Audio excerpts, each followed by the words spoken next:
Welcome to Channel 17, the Town of Colonie Government Channel.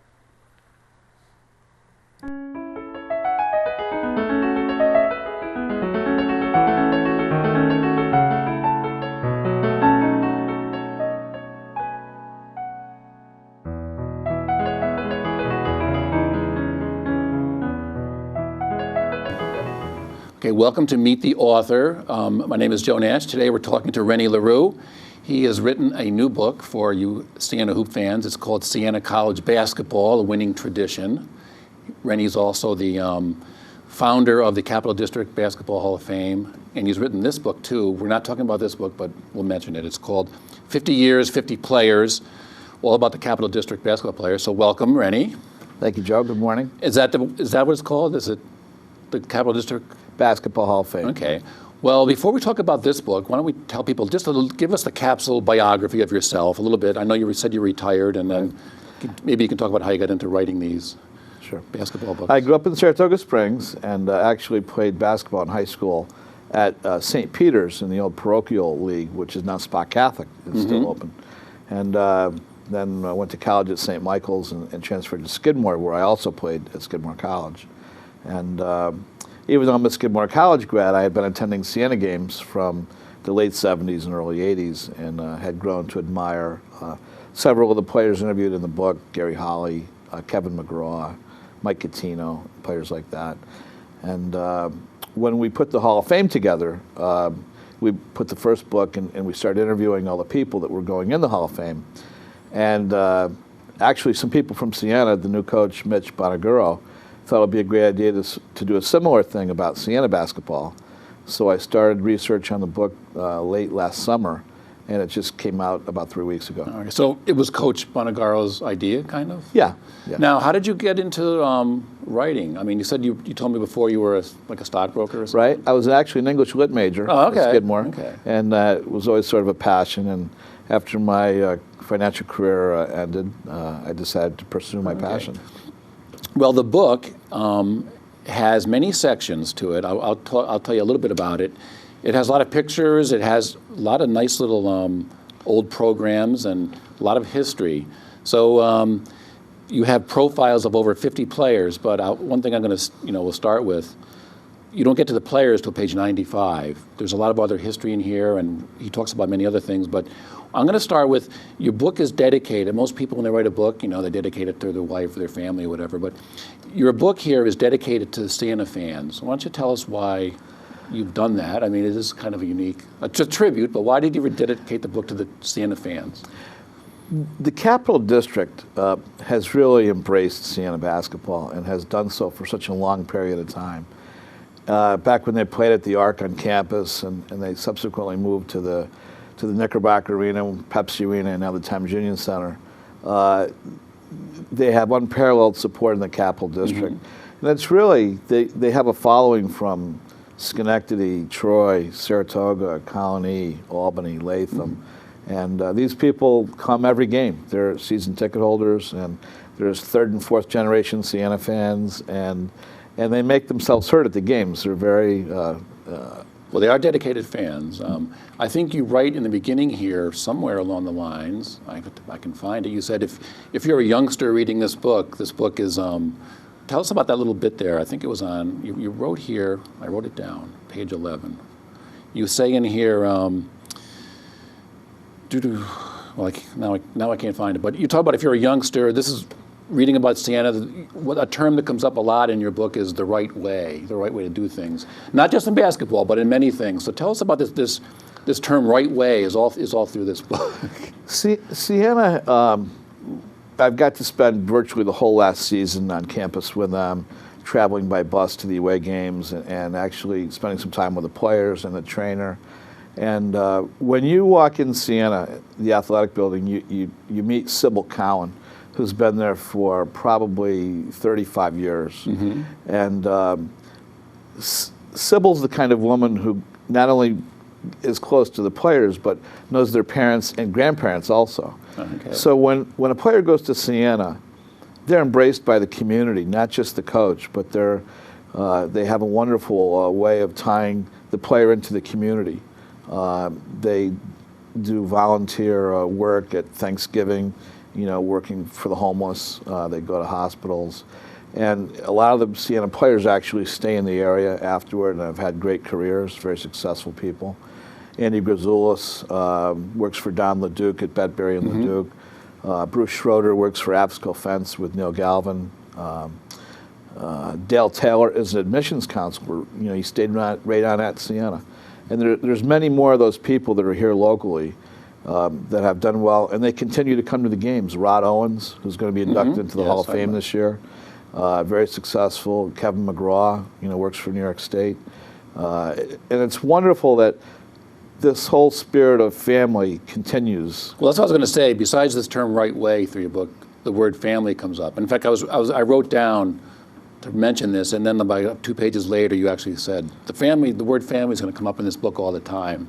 Tell us about this family aspect that you. Well, most of the players that go to Siena graduate. They have a very, very high graduation rate, which you don't see at colleges like Cincinnati or West Virginia, and they talk about that in the March Madness tournament. But Siena, the players that come also stay 4 years. They don't go pro after the first year or second year, so they really get to develop strong relationships not only with the fans but with people on campus and people like myself. And well, I think they also develop better as a team too. I mean, this year's team, being together all those years, I think made them better. Absolutely, and you can see the spirit of camaraderie they have, and they're very well mannered. Well, you said you traveled with the team this year a lot, so you've observed all. Yeah, I went actually on the fan buses to the away games, but I got to meet the players in the locker room and in the training room, and they were all very accessible and very polite. And well, one thing you mentioned in your book is Siena's sort of, in the MAC particularly, they're sort of known for bringing a lot of fans to away games. I think some places they probably have more than the home team. I don't know. They actually do. They do. They have some older fellows who live in the area, Frank Pugliano, Chuck McGaffin, Jim Campbell. They've been organizing these bus trips for probably 30 years. Okay. Well, you have a section in your book called Supporters. Is that some of these guys? Yes, oh, okay. yes. Okay. And these fellows also go to the practices every day. Oh, really? They actually go in the gym and watch the practices. I didn't know that was allowed. Yeah, which is different. Most colleges wouldn't allow that. Really? But at Siena, they do allow that. This is over at the Arc, right? At the Arc, yeah. Oh, okay. I know. Siena is known for its devoted following. So how did you come about, or tell us the idea for writing this book and why, and how sort of you went about it. It's apparent from reading the book that you obviously interviewed almost everybody. So tell us the little story of how the book came about and how you went about doing it. Originally, I sat down with the athletic director, John Dargenio, and we talked about an outline for the book. And we wanted to start at the beginning, in 1939, when they first had a team, and Howie Tucker. And we wanted to interview a smaller amount of players and sort of make a transition from decade to decade and tell the Siena story on an overview basis in sort of a snapshot kind of way. Pick out some of the highlights of each decade. And then as I got started, I realized that I was going to have to expand the interviews. By talking to more of the athletes and more of the people, we got even a better flavor for exactly what Siena basketball has gone through over 70 years. So you actually planned this with Mr. Dargenio. They wanted to make sure you're not just throwing in your favorite players or something. Right. So, well, that's what I was saying. The player profiles are all about 2-3 pages each. It looks like they go in order. They start with Howie Tucker, Billy Harold, George Bruda, Tom Pottenberg, and then it ends up with this year's team with little profiles of Ryan Rossiter, Edwin Ubilis, Ronald Moore. So you go through about 50 or so players. But what I was saying earlier, the players start on page 95, and there's a lot of preliminaries. So tell us, maybe we should mention, we could start with Doc Marcel. Why don't you start with him, because he seems to be, the book is actually, the very first thing is him. Doc Marcel was a Siena graduate. He was from Italy, a very small town, and he actually graduated from Siena and became a dentist but never practiced dentistry. He actually became involved with Colonie Industries, which is a very successful large company in the Capital District. And Doc actually had a great affinity for basketball and started going to the games. And he actually went to the games before Siena was Division I in 1976. And he was instrumental in helping Siena make that jump from Division II to Division I. And How did he do that? well, he was a booster of the college and donated a lot of money. And the Arc, when you walk in front of the Siena building, it says the Marcel Athletic Complex. So that whole athletic building is dedicated to Doc Marcel. Well, let's talk a little bit about the old history of Siena. One thing I didn't know, I mean, maybe I knew this, but I guess I didn't remember, but in the beginning here you talk about the early days of 40s and 50s, and what I didn't know until I was looking through this, even back then, Siena used to play Georgetown, Villanova, Louisville, so they sort of have a tradition of being in the NIT and everything. So what can you say, there's a whole section in the book about the early days. What about these early days? I guess they set the tone for today, or how did a place that small, the Siena started in like 1938 or 39, and by the mid 40s, early 50s, they were nationally known, I guess you could say. How did that all come about? They were. In the late 1940s, they were led by a young man from Troy named Billy Harrell, who some people will remember played Major League Baseball with the Cleveland Indians and Boston Red Sox. He was a shortstop. But at Siena, he was a dominant basketball player, among the best in the country at the time. And Billy, with a great supporting cast, made Siena, a nationally known team, and won the National Catholic Invitational Tournament in 1950. They won the NIT? They actually, I think I knew that. It was a tournament that helped gain Siena a lot of notoriety, and that was a very strong period in Siena's history in the late 40s, early 50s. Okay. In the later 50s and early 60s, Siena did not recruit and did not offer scholarships, so they could not compete with the Georgetowns and Seton Halls and Louisvilles that Cincinnati they used to back play. In these late 40s, early 50 teams, were they Division I then, or were there divisions then? The NCAA didn't have divisions then as we know it. That's what I was wondering, because then, in the book, you said by the fifth, you just throw out Division III, like it was never really. So when did the division start? That came into being in the late 60s, early 70s. All right.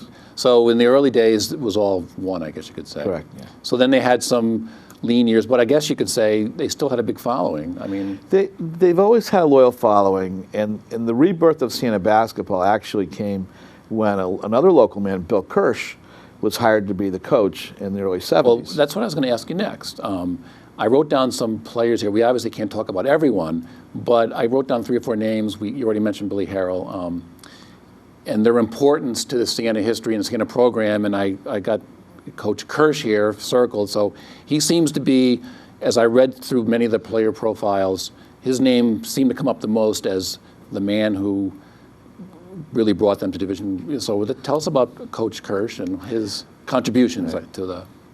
Kirsch was a Siena graduate, and in his playing career, actually made a 65-foot game-winning set shot at Madison Square Garden, of all places. And then Bill became, in later years, the head coach of the Junior College of Albany. And when Siena was looking to sort of ramp their program up again, they brought him back to be the head coach. And together with Doc Marcel, Bill, put Siena on course to become Division I. And he actually recruited very strongly on a local basis, and recruited players like Rod Owens and Gary Holly, who you went to high school at Catholic High. So you're a couple years ahead of me, but right? and Gary and Mike Catino, Fred Daniels, Rod Owens, Kevin McGraw, all local kids. Dan Terwilliger. They had, and there was such great basketball being played in the Capital District at the time. The fact that Bill was able to get them to come to Siena, again made Siena a great team and positioned them to become a Division I team. Well, one name, there's a little story in the book about it, about a local player that I think it's been mentioned that Coach Kirsch sort of knew they could go Division I was a player from Waterford named Fred Shear. And I think you interviewed Fred for the book. Tell us about him as a player, and that little quote at the end. You said, Coach Kerr said something along the lines, when we had him, we knew we could be Division I. Or what's the story behind that one? Fred Shear, who's also going to be inducted into the Hall of Fame this year. This is the Capital District Hall of Fame. Right, on June 27th. Fred was simply, one of the smoothest, best players you could ever watch. And he had a left-hand jump shot, so he could shoot, but he also could jump and rebound, so he was a complete basketball player. And nobody could ever really contain Fred. He would be a star even by today's standards, and he would start on today's team. And back then, Siena, you couldn't play varsity 4 years. And they were Division III then? They were Division II then, actually. Oh, I'm sorry, Division II. And but when Fred became the dominant star that he was so good that he could have started for any team that Siena played against. And the fact that Siena could draw a player like Fred Shear to the college, was a drawing card for other following players like Gary Holly and Rod Owens and Mike Catino and Kevin McGraw and Fred Daniels. So Fred was the player who really was the one to enable the Siena to go to Division I. Well, one thing that is people find that follow Siena, it seems like they get coaches.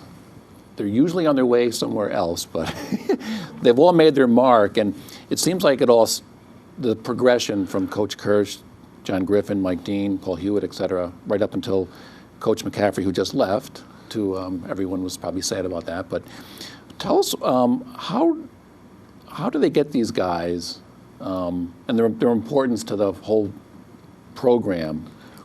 And I guess a question to ask is, how come none of them ever stay? Not that I don't know if you know the answer to that. But. No, that's a great question, Joe. The interesting thing about the Siena job, when Fran just left to go to Iowa, they literally had hundreds of applicants because people want to come here. The coaches... Well, particularly after the Ohio State-Louisville game. Sure. It's now really a destination place for coaches rather than a stopover. But before Fran, they did have a lot of young coaches that were on the way up, and Paul Hewitt got to go to Georgia Tech, coach in a championship game for the NCAA after he got there. Louis Orr, who played for Syracuse and was in the NBA with the Knicks. Siena is an environment that breeds success, so the coaches know that if they come here, they pretty much have a great reputation for recruiting. The college has a great reputation for attracting the right kind of player. So the coaches do very well, and of course, when they're successful over a consecutive period of time, they're going to get more lucrative financial offers. And when I interviewed each coach, they all fondly remember Siena as where they got their start or the colleges that enabled them to go to a bigger, better institution. Well, I would say I didn't read the whole book. I was skimming it, but your little section here with Coach Paul Hewitt, it was very touching. He really sounds like he totally loved it here in his days here. Not that the other ones didn't, but his story I found very, very sort of endearing, I guess. Coach Hewitt will actually bring Georgia Tech to play back this year at the Times Union Center. So that's going to be, Siena went there this year to play Paul at Georgia Tech and actually lost. We didn't shoot very well that game. So this year it's going to be a very touching game to see Paul come back. So they'll be playing them in the 2010-11 season. Exactly. Well, finally, we can get, I have to just tell people watching, the book is more than just the player profiles. We've been talking about a lot of the history. There's a lot of history here. And so up around page 95 or 100, the part on the players start. And obviously we can't talk about, I think you profile 2 or 3 pages each, about 50, 55 players. Are there any you'd like to just talk about? And I mean, you've been mentioning a few. Are there any that you'd like to just mention? There's really, you'd have to read the book to read them all. But tell us, is there a few that you'd like to mention? There's some really fascinating stories throughout the player profiles. Tommy Mitchell is in Los Angeles now, and he's married to an actress who's on Friday Night Lights on TV. Brandon Fields is going to be a doctor in Houston, and he's coming back this summer to go to Brian Scalzo's wedding, who's one of his teammates. Stu Downing, who was Al Downing's nephew, who was a baseball player that pitched for the Yankees in the World Series. He's a successful attorney in Manhattan. Doug Potch, who was a great player for Siena, is a lawyer and an accountant in New York City. Tay Fisher is on the Harlem Globetrotters, traveling around now. I think, okay. And but several players. Denny Cal is a #1 ref in the country. Well, that's his brother John, and Denny works. I'm sorry. I'm looking here. Yes, you're right. Denny is a successful attorney with ACO. Kenny Hasbrook played in the NBA last year for the Miami Heat, and he'll probably go back again next year. And several players play in Europe. Prosper Karangwa plays in France and speaks 4 languages. And tell us about the big star of Sweden. Was it Sweden? Right. Doremus Bennerman, who has the all-time single point game record at Siena with 51 against Kansas State in Madison Square Garden. Now, you said something like he's the Derek Jeter of Sweden or something? Or He really is. He's the most nationally recognized athlete in Sweden. Okay. And has been playing professionally there since he basically left Siena. Okay, and someone else, I forgot who you mentioned, just retired, you said, from... Mark Brown. Mark Brown, okay, Right. That's right. He was... How long did he must have played a while? Mark actually has only been retired for a couple years, and graduated from Siena, I believe, in 1990. So he played professionally 15 or 16 years. Well, it sounds like most of these players, I shouldn't say most, all of them, have become very successful after Siena, and I guess that has something to do with the program, would you say, or? It's a really nice thing that they've all done very well for themselves, and Siena does prepare them for an afterlife, and they have student advisors, and the coaches meet with the players to make sure they're doing well in school. They're very hands-on in their approach to the students, and I think that's one of the reasons why the students do well after they leave Siena. And like I say, you mentioned earlier, the overwhelming majority do stay for 4 years. Right. And, so I guess that's part of the winning tradition, as on the cover here. But can move on. So that section is Rene was just talking about all these players. He's got a little story about each of them and their days at Siena and their success now. Now, with the rest of the book, you have a little thing about the media. You have a story about Steve Amedio and Pete. I don't know, how do you say his name? Iorizzo. Pete Iorizzo. You have a section on supporters, who are people that help out, that go to practices, run the bus trips. I guess they're famous fans. You've got under supporters. Any stories in there you wanted to mention? Or? There's some real funny stories regarding those people. Jay Gervin and Sal Ferlazzo are attorneys at Corporate Woods, and Dick Seiss is a local judge. And Dick Seiss and Jay Gervin actually started the TP Rowdies, yes, I remember which that, was the student section of supporters in the 70s when Kirsch became coach. And the Gervin stories. Yeah, I think I read the one about the Siena Indian. There was some funny how they got the mascot, and so those are very funny stories. The alumni people that are mentioned in the book are also, they were so knowledgeable in interviewing them because they all got to provide perspective on coaches and former players, and providing me with phone numbers and addresses to reach the players that are all over the country now. Well, I'm surprised that you got the book in. The book comes out at around 300 pages. It sounds like it could have been about, I think you mentioned in here there'd be like a volume 2 or something. It sounds like, how much work did you do just to get it to this 300 pages? It sounds like you've worked all year, like a year or so. It was about 9 months of research, Okay. and then we had to edit some of the things down a little bit to make it manageable. But honestly, there were some people that I didn't even have time to get in the book. Monty Henderson's living in Troy, Andy Cavo's successful attorney in New York City, and there's some people I'd like to include. I just didn't have enough time to get everybody. So hopefully you might be doing a volume 2 maybe. So. It's possible. It's possible. Now you have a little section here at the end. It's called Stories. Now what are these? These are sort of legendary stories in the Siena family. Tell us about a few of those. If you already mentioned the shot that Coach Kirsch made. Was it 70 feet? Right. What about some of these other ones that are in here? One of the best stories in the book, and it's worth telling here, when Siena was embarking on their first NCAA game, playing nationally ranked Stanford in Greensboro, North That's Carolina. Mike Dean was the coach, and Steve McCoy was the power forward. And they were boarding the bus to go to Greensboro for the first game, and the assistant coach in the team was Tim Capstraw, who is now the radio announcer and TV announcer for the New Jersey Nets in the NBA. And Capstraw had always worn the same overcoat, throughout the entire season, and it was like a London fog, raincoat. And over the course of the season, had acquired some ketchup stains and mustard stains, and Tim never had it dry cleaned. He would try and get the stains out, but never really completely successful. So, as they board the bus to go to the game, This is to go to the Stanford game. to go to the first big upset. NCAA game, in Greensboro, playing Stanford. Steve McCoy actually grabbed the coat off the back of the bus, the seat, and sitting in the front seat was the NCAA representative to make sure that the bus got to the proper venue. Coach Dean, Coach Capstraw, and Steve McCoy grabbed the jacket and ripped it to shreds, and told Coach Capstraw that it was embarrassing that a coach would wear a dirty jacket. That it just wasn't wasn't acceptable. So he passed the coat to each of the players, who in turn They all took ripped the turns. coat a little bit more. And Coach Capstraw was stunned because he didn't know quite what to say, whether to reprimand the players. The NCAA rep was stunned because here's these nice young boys from Catholic College, and they're ripping the coach's overcoat to shreds. And Mike Dean's trying not to laugh because he knows that this is all prank. And when they got done, Coach Dean pulled out from underneath his seat a box with a brand new jacket, really? the same exact jacket that Coach Capstraw wore.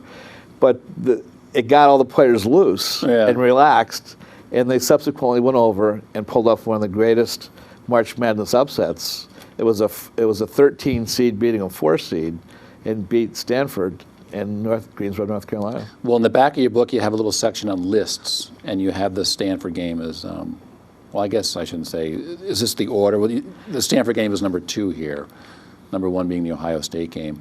Well, when you did the book,